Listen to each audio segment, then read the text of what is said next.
Lecciones aprendidas de democracia.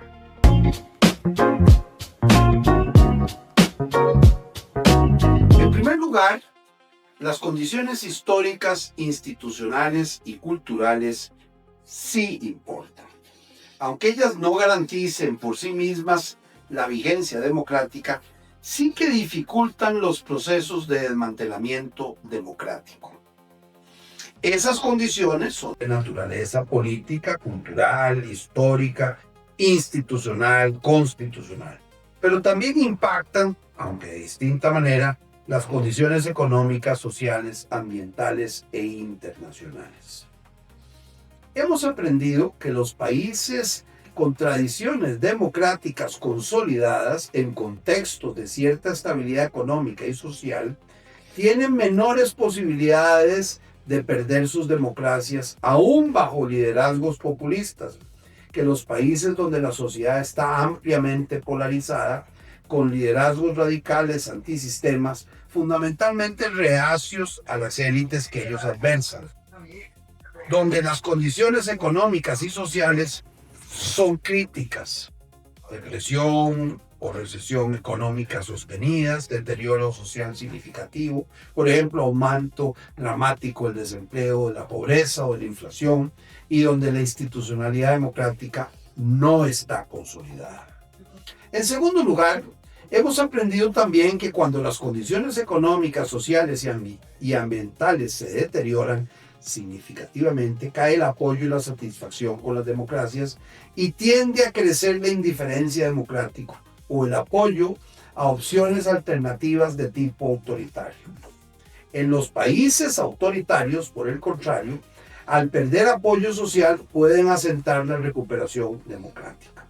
Lo esencial a este respecto no es el grado de desarrollo económico o social o desarrollo ambiental, bajo, mediano o alto, sino la degradación severa y prolongada de ese nivel. Una crisis económica, alrededor del 2009 por ejemplo, provocó una caída de los indicadores democráticos en la mayoría de los países. A partir de ese año, la mayoría de los países del continente bajaron sus niveles de apoyo y satisfacción democráticas y bajaron también sus indicadores democráticos. En la mayoría de ellos, sin embargo, esa caída no fue sustantiva y en algunos de ellos incluso fue revertida. 3.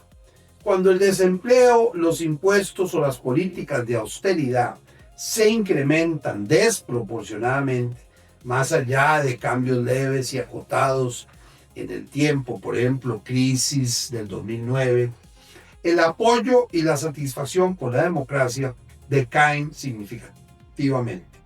Por el contrario, salvo en los casos de sociedades altamente polarizadas, por motivos diversos, culturales o religiosos, por ejemplo, un crecimiento económico y social persistente tiende a aumentar la satisfacción y el apoyo democráticos.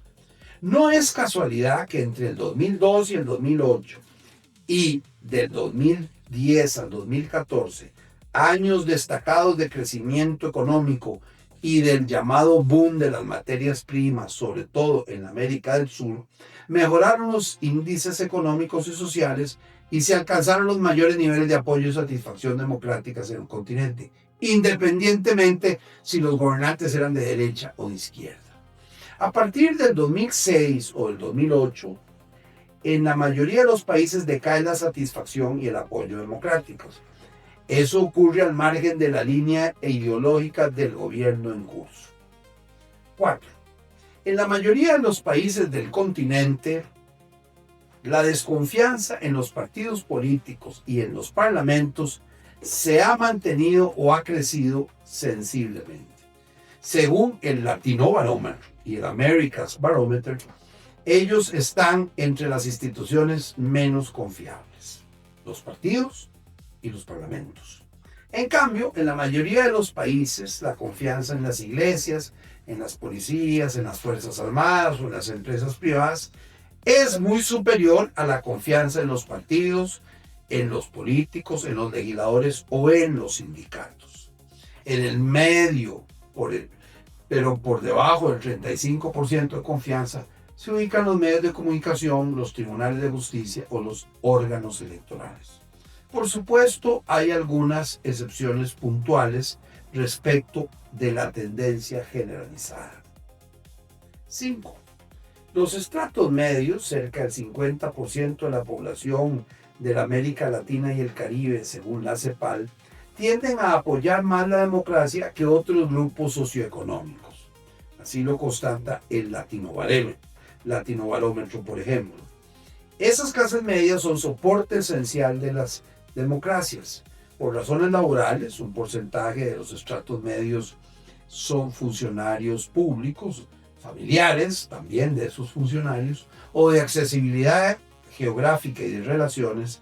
Las clases medias en el continente acceden desproporcionadamente a algunos servicios, especialmente en la educación universitaria y en las pensiones públicas.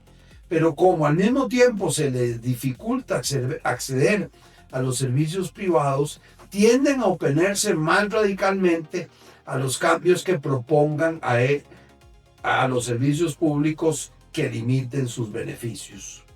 Cuando las clases medias y los servidores públicos perciben que son desproporcionadamente afectados por crisis económicas o por medidas de austeridad gubernamental, el apoyo a la democracia disminuye significativamente. 6. En contextos de crisis económica y social, un aumento desproporcionado del empleo o de la inmigración, especialmente cuando la misma procede de culturas diferentes, ese aumenta a su vez el apoyo a las propuestas populistas. Al menos ese es el argumento central y el atractivo, no necesariamente mayoritario, de movimientos populistas en Europa. 7. La percepción de que la democracia y los gobiernos electos no representan las prioridades de la población o no resuelven sus principales preocupaciones aumenta la indiferencia y decae el apoyo a la democracia. Ello se manifiesta de distintas maneras. A. La percepción de futilidad de las elecciones ha crecido y esta aumenta cuando se asume que los gobiernos o las políticas de apoyo mayoritario no pueden ser implementadas o desarrolladas por los gobiernos electos, especialmente el Poder Ejecutivo, debido a los límites inherentes a las democracias contemporáneas, derechos de las minorías, decisiones judiciales contramayoritarias, el uso excesivo de los pesos y contrapesos o de los controles. O B. Cuando los tribunales, los parlamentos, sobre todo en sistemas presidencialistas, las protestas callejeras, los bloqueos de carretera o los grupos de presión de un signo o de otro logran la destitución, impeachment o renuncia presionada del líder del gobierno, o contra la voluntad de las mayorías, la confianza en las elecciones y en la democracia tiende a declinar. 9. Cuando los gobiernos apoyan y aprueban propuestas contrarias a las creencias mayoritarias de la población, por ejemplo, aumento de impuestos sobre los combustibles, revuelta de los chalecos amarillos en Francia o revueltas en Colombia en abril y mayo del 2021, cuando hay aumento de tarifas de servicios públicos, por ejemplo, el metro en Chile en el año 2019, cuando se pretende el aumento de la edad de jubilación, Nicaragua en el 2018, Francia en el 2004, o hay propuestas que son contramayoritarias, por ejemplo, en países de tradición religiosa, las propuestas de aborto libre, etc. Tiende a decaer el apoyo a la democracia, a aumentar el apoyo a líderes populistas contrarios a esas propuestas. Al mismo tiempo, cuando los gobiernos son percibidos como desconectados o contrarios a las propuestas que apoya la mayoría de la población, aumentan los descontentos y la insatisfacción, no solo con los gobiernos, sino incluso con el sistema mismo. Siempre es posible sortear la indiferencia, mas no así la contrariedad con determinadas propuestas, al menos mientras sigan siendo mayoritariamente rechazadas. Más aún cuando las instituciones públicas o los tribunales contradicen medidas aprobadas o desaprobadas popularmente. por ejemplo, vía referéndum. 10. Cuando los servicios públicos, especialmente los servicios de salud, de educación o de jubilaciones, desmejoran o se perciben como inaccesibles para las mayorías, aumentan las probabilidades de protestas públicas y de insatisfacción democrática. 11. Cuando grupos mayoritarios de los estratos medios, de los jóvenes, de las mujeres, de los pueblos originarios del continente, de los empresarios, se sienten desconectados con el sistema, el apoyo a la democracia tiende a caer. 12. Además, el apoyo a la democracia cae debido a percepciones, fundadas o no, sobre sus condiciones inherentes. Entre tantos ejemplos, cabe destacar que cuando se percibe mayoritariamente la existencia de fraude electoral o que el sistema institucional electoral no garantiza elecciones libres, justas, competitivas y transparentes, o cuando se percibe que las elecciones están arregladas para apoyar al incumbente o a grupos de poder, el apoyo al sistema político vigente decae significativamente. Los casos de Venezuela, de Honduras, de Bolivia en los últimos 15 años, por ejemplo, son ejemplos de ese proceso. Aunque puede aumentar el apoyo a la democracia, hay una teoría que se llama la teoría termostática. Cuando la mayoría de la población percibe que los líderes políticos y los partidos no los representan, el apoyo a la democracia tiende a decaer. 13. Las democracias permiten cambios graduales, no radicales. Las democracias permiten cambios graduales y ajustes económicos, sociales, culturales o ambientales, pero no están preparadas para cambios o ajustes radicales. Esos cambios graduales pueden ser sociales, económicos, culturales o ambientales, de naturaleza conservadora, liberal o socialista. Pero la democracia no permite cambiar rápida o radicalmente la naturaleza del sistema socioeconómico vigente. Ya Juan Linz, un gran científico político, nos había advertido de ello cuando afirmaba que probablemente un cambio social revolucionario rápido en estas circunstancias es incompatible con la democracia. La opción en la que podrían coincidir tantos radicales como conservadores es una o la otra, explícita o implícitamente. No es casualidad que los que se indignan ante la injusticia del orden social estén a menudo dispuestos a arriesgar la estabilidad de la democracia, que para ellos tiene menos valor que el llamado cambio social.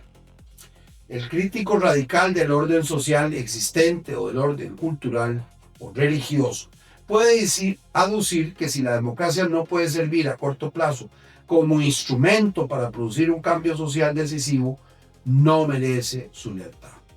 Lo que quizá no comprenda esa persona es que la alternativa no es un cambio revolucionario impuesto autoritariamente, sino la sustitución de un lento proceso de cambio bajo condiciones de libertad y compromiso por un gobierno autoritario contrarrevolucionario. 14. Un sistema, una tradición y una institucionalidad electoral confiable dan sostenibilidad a la democracia, pero no la garantizan. Son condiciones necesarias, pero no suficientes. 15. No existe evidencia de que los sistemas electorales mayoritarios, first past the post, proporcionales o mixtos, logren por sí mismos mayores niveles de calificación democrática.